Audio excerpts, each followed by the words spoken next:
दोस्तों, आपके अपनी YouTube channel love coaching class में आपका स्वागत है। आज कक्षा 10 में हम भौतिक विज्ञान के अंतर्गत प्रकाश का परावर्तन से रिलेटेड एक लास्ट टॉपिक है, गोलीय दर्पण का उपयोग लेकर आया हूं। इसमें सबसे पहले हम पढ़ेंगे अवतल दर्पण का उपयोग।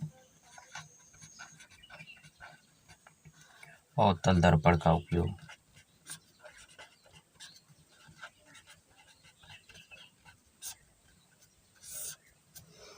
ध्यान देंगे भाई, अवतल दर्पण क्या है ये आपको पहले बता दिया गया है। इसके द्वारा बनने वाला प्रतिबिंब भी बताया गया है, प्रतिबिंब की स्थिति भी बता दिया गया है, यानी सारे रिलेटेड टॉपिक इससे समाप्त हो गया है। आज इसका लास्ट टॉपिक है अवतल दर्पण का उपयोग। तो पहला उपयोग इस कथन पे या इस कॉन्सेप्ट पे आप सीखेंगे कि जब अवतल दर्पण में हम वस्तु को मुख्य फोकस और ध्रुव के बीच रखे थे तो उसका प्रतिबिंब आभासी सीधा वस्तु से बहुत बड़ा दर्पण के परावर्तक तल के पीछे प्राप्त हुआ था।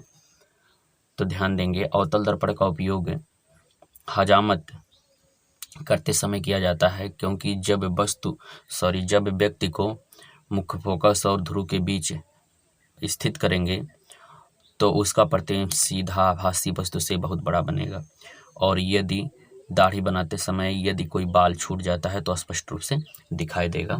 इसलिए हम अवतल दर्पण का उपयोग हजामत करने में करते हैं। तो पहला लिखेंगे अवतल दर्पण का उपयोग। अवतल दर्पण का उपयोग हजामत, ब्रैकेट में दाढ़ी, बाल कटवाने हजामत करने में किया जाता है। क्योंकि जब व्यक्ति को फोकस और ध्रुव के बीच स्थित करेंगे तो उसका प्रतिबिंब सीधा आभासी बनेगा, जिससे यदि कोई दाढ़ी का बाल छूट जाता है तो स्पष्ट रूप से दिखाई देगा। इसलिए अवतल दर्पण का उपयोग हजामत करने में किया जाता है। दूसरा लिखेंगे छोटे फोकस व छोटे द्वारक वाले अवतल दर्पण का उपयोग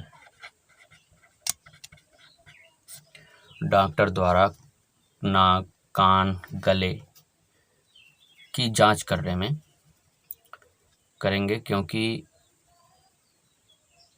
अवतल दर्पण एक अभिसारी दर्पण होता है। ये कम से कम या कम स्थान वाले या छोटे स्थान पे ज़्यादा से ज़्यादा प्रकाश को आपतित करता है।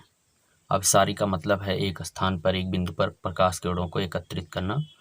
तो बताया गया छोटे फोकस व छोटे द्वारक वाले अवतल दर्पण का उपयोग डॉक्टर नाक, कान व गले की जांच करने में करते हैं। कन्फर्म हुआ भैया? तीसरा देखेंगे, आपको बताया गया कि अवतल दर्पण एक अभिसारी दर्पण है, इसलिए जब पढ़ाई लोग करते हैं तो टेबल लैंप लिए रहते हैं। टेबल लैंप के शेडो में भी अवतल दर्पण का उपयोग किया जाता है, जो कम स्थान पे ज़्यादा से ज़्यादा प्रकाश को आपतित कर सकता है। तो लिख सकते हैं कि अवतल दर्पण का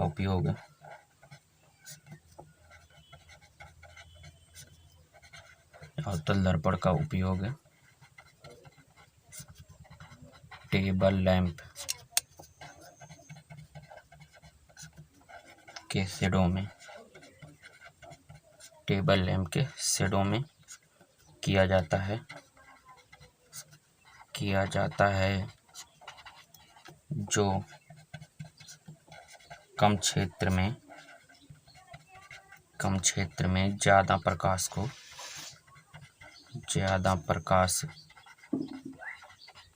को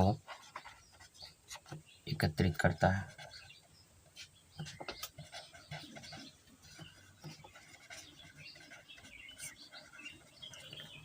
आशा करते हैं ये 3 नियम आपको, 3 उपयोग आपको पूरा समझ में आया। आइए देखा जाए उत्तल दर्पण का उपयोग। उत्तल दर्पण का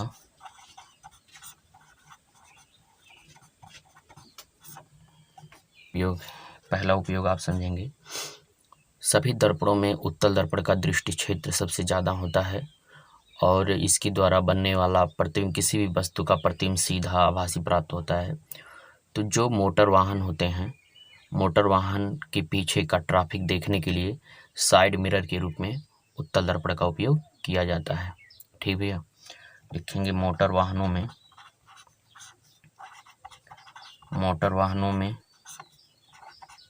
पीछे का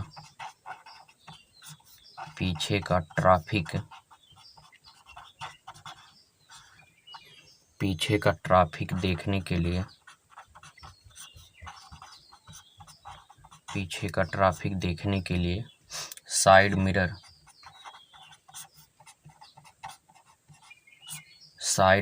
के रूप में किया जाता है, क्योंकि इसका जो दृष्टि क्षेत्र होता है सबसे ज़्यादा होता है। क्योंकि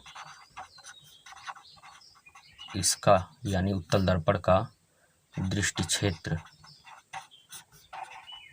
क्षेत्र सबसे ज़्यादा होता है।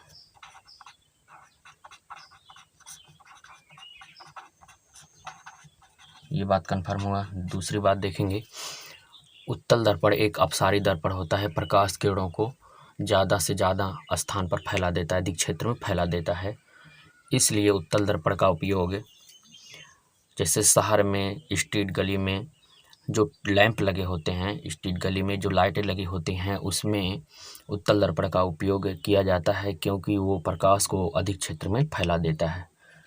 चूँकि उत्तल दर्पण एक अपसारी दर्पण है। उत्तल दर्पण एक अपसारी दर्पण है, इसलिए इसका उपयोग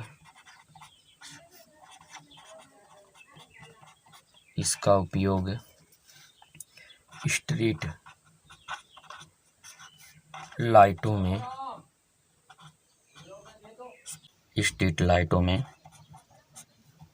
किया जाता है,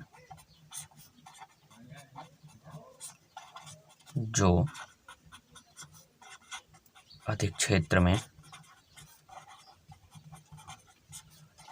प्रकाश को फैला देता है,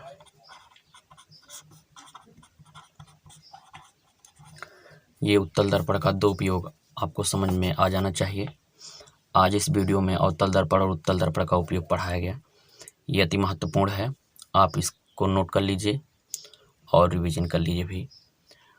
आगे के वीडियो में हम इस चैप्टर से रिलेटेड बहुत सारे न्यूमेरिकल लगाएंगे।